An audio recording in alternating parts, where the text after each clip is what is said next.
I was holding a heavy porcelain plate, sitting at a dining table that looked like it cost more than my entire life savings, when Isla's voice cut through the silent room like a blade.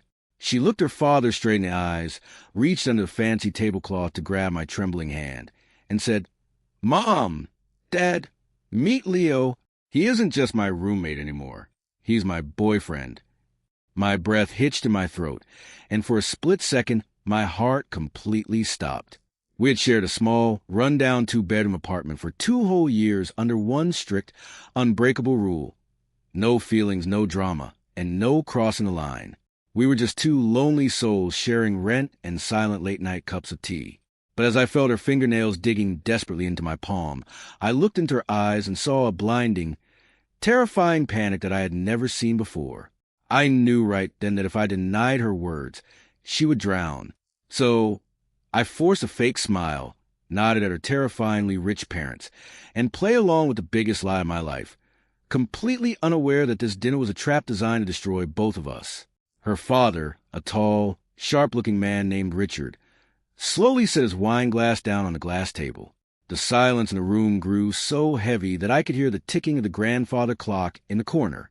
Richard's eyes narrowed as he stared at my simple sweater, which clearly didn't fit in with their crystal chandeliers and marble floors. He didn't look happy. He looked like a predator that had just spotted an intruder in his territory. Before he could ask me a single question about who I was or where I came from, the massive wooden front door of the mansion swung open. A tall guy in a tailored black suit walked in with a cold smirk on his face, holding a massive bouquet of red roses. Isla's mother immediately gasped, her face lighting up with relief, while Isla's grip on my hand tightened so hard it actually hurt. The guy walked straight toward our table, completely ignoring my existence, and laid the flowers right in front of Isla. His name was Julian, and within 2 minutes of his loud, arrogant conversation with her father, the brutal truth hit me like a bag of bricks. Isla hadn't brought me here to introduce her new partner. She had dragged me into a nightmare to shield herself from an arranged marriage. Her father had invited Julian tonight to officially announce their engagement, a deal made to save her family's failing real estate empire. Julian was rich, powerful, and utterly ruthless, but as he leaned down to whisper something into Isla's ear, I caught the subtle, terrified flinch in her shoulders. She wasn't just avoiding an unwanted marriage. She was terrified of this specific man. When her father stood up and proposed a toast to Julian and Isla's bright future, entirely brushing off her statement about me, Isla suddenly panicked. She stood up, pulled me up by my arm, and excused us to her old childhood bedroom upstairs under the pretense of showing me around. The moment the bedroom door clicked shut behind us, the fake smile wiped off her face, and she buried her head in her hands, her shoulders shaking violently as she broke down into quiet, uncontrollable tears. I stood there, my blood rushing through my veins, feeling betrayed, confused, and overwhelmed by the massive secret she had been hiding from me in our tiny apartment all this time. I walked up to her, pulled her hands away from her tear-stained face, and asked her why she dragged me into such a dangerous game. But before she could even finish her sentence, her phone on the nightstand buzzed with a fresh text message from an unknown number. I glanced down at the glowing screen, and my stomach instantly dropped into a cold pit. The message read, "Nice try with a fake boyfriend. Isla, tell him to leave in 5 minutes, or I will show your dad the real reason you ran away 2 years ago." My chest felt tight as I stared at the glowing screen of her phone, the words burning into my mind. Isla scrambled to grab the device, her hands shaking so badly that she almost dropped on the hard wooden floor. She looked up at me with pale, bloodless lips, her eyes wide with total panic. She didn't have to say a word for me to realize that Julian was the one who sent that message, and whatever secret he held over her head was powerful enough to completely break her. 2 years ago, she had walked into my apartment with just 2 suitcases, looking like a ghost running away from a crime scene, and I had never asked her why. I had always respected her privacy, thinking time would heal whatever was broken inside her. Now, standing in this cold, overly expensive bedroom, I realized that the past she was running from had finally cornered her, and my presence here was just a fragile shield she was desperately clinging to. I leaned closer, grabbing her shoulders gently to anchor her, and demanded to know what Julian meant by that text. Isla wiped her tears with the back of her hand, taking a deep, ragged breath that sounded like a sob. She confessed that 2 years ago, Julian wasn't just a family friend. He was her boss at her father's firm, and he had framed her for a massive financial fraud to cover up his own illegal embezzlement. When she threatened to go to the police, he threatened to ruin her father's company and send her to prison using fabricated evidence. Terrified and isolated, she had fled her family home, cut ties with her old life, and moved into a cheap apartment with a stranger, me. Her father believed she was just being rebellious, unaware that Julian was secretly blackmailing her the entire time, using her silence to slowly take control of her father's business empire from the inside. Before I could even process the weight of her dark secret, a sharp, heavy knock echoed against the bedroom door, making us both jump. The door swung open slowly, and Julian walked in without waiting for an invitation, casually shutting the door behind him with a sickeningly confident grin. He leaned against the frame, looking at me like I was nothing more than dirt stuck to the bottom of his Italian leather shoes. He laughed softly, mockingly thanking me for taking care of his future wife for 2 years in my shabby little hole of an apartment. He stepped closer to Isla, invading her personal space, and whispered that it was time for her to stop playing house with a broke nobody and come back downstairs to accept the engagement ring her father had already bought. I felt a surge of pure rage boil in my veins, stepping directly between him and Isla, blocking his path. Julian's grin instantly vanished, replaced by a cold, arrogant glare as he stared down at my chest. He reached into his jacket pocket, pulled out a thick white envelope, and tossed it onto the bed behind me. He told me that inside was $10,000 in cash, more than enough to cover my rent for the next year, if I walked out of the mansion right now and never contacted Isla again. He threatened that if I stayed, he would not only release the fake evidence against Isla to police tonight, but he would also make sure I lost my job by the morning. My hands clenched into tight fists, every instinct screaming at me to knock the arrogant smirk off his face. I looked back at Isla, who was trembling, silently mouthing the word please with tears streaming down her cheeks. But just as I opened my mouth to tell Julian to take his money and go to hell, the door opened again, and her father walked in, holding a glass of scotch and a cold, calculating look in his eyes. Isla's father stood in the doorway, staring at the thick white envelope on the bed, then at Julian, and finally at me. For a second, I thought he was going to demand an explanation from Julian, but instead, he walked over to his desk, took a slow sip of the scotch, and looked at me with pure disgust. He told me that he knew from the moment I walked into his house that I was not Isla's boyfriend. He had already checked my background before dinner even started, knowing my simple job, my empty bank account, and my lack of a family status. He looked me dead in the eye and said that a guy like me had no business sitting at his table, let alone try and play the hero for his daughter. Isla stepped forward, her voice cracking as she begged her father to stop, trying to tell him that Julian was using him, but her father slammed his glass down on the table, cut her off instantly and telling her to shut her mouth. He looked at Isla and coldly told her that her foolish game was over. He said that Julian had saved their family business from going bankrupt while she was busy hiding away in a miserable little apartment, and that she owed this family her obedience. Julian smirked, crossing his arms like he had already won the war. He picked up the envelope from the bed, tapped it against my chest, and told me my time was up.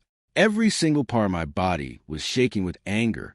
I had spent my whole life feeling powerless, feeling like I was never enough for anyone. But seeing the pure terror in Isla's eyes triggered something deep inside me. I snatched the envelope out of Julian's hand and ripped it completely in half, letting the cash scatter across the hardwood floor right at her father's feet. Her father's jaw dropped, and Julian's smirk instantly disappeared. I stepped right into Julian's space, looking him straight in the eyes, and told him that he could keep his dirty money, because Isla was never going back to him. I turned to her father and told him that he was so blinded by his money and status that he couldn't even see the snake sitting right next to him. I told him that while he was proud of his grand house and his successful business, he was a failure as a father because he was willing to sell his own daughter to a criminal just to save his own pride. The room went dead silent. Her father's face turned bright red with fury, and he pointed a finger at the door, screaming at me to get out of his house before he called the police on me for trespassing. I looked at Isla, my heart breaking into a million pieces, thinking this was the end of the line for me. I couldn't force her to leave her family, and I had no power against her father or Julian. I slowly turned around and began walking toward the door, feeling the heavy, crushing weight of failure in my chest. But just as my hand touched the cold bronze door handle, I felt a warm, trembling hand grab my wrist tight. I turned back and saw Isla standing right behind me. She looked her father in the eye with a cold, calm expression I had never seen on her face before, pulled her hand away from her past, and said, "If he leaves, I go with him forever." Before her father could react, she grabbed my hand, pulled me out of the room, and we ran down the long hallway toward the front exit. But as we burst out into the pouring rain outside, a loud police siren suddenly echoed down the long driveway, red and blue lights flashing through the heavy storm. The police lights flashed through the heavy rain, casting a chaotic glow over the wet driveway as two patrol cars screeched to a halt right in front of us. My heart hammered against my ribs like a trapped bird. I thought her father had actually called the cops on me, but before I could process the terror, for armed officers stepped out into the storm. Julian and Isla's father came rushing out of the heavy front doors, expecting to watch me get dragged away in handcuffs. Instead, the lead officer ignored me completely, stepped past my dripping sweater, and held up a federal arrest warrant straight in Julian's face. It turned out that while Isla had been hiding in our tiny apartment for 2 long years, she hadn't just been crying into her pillow.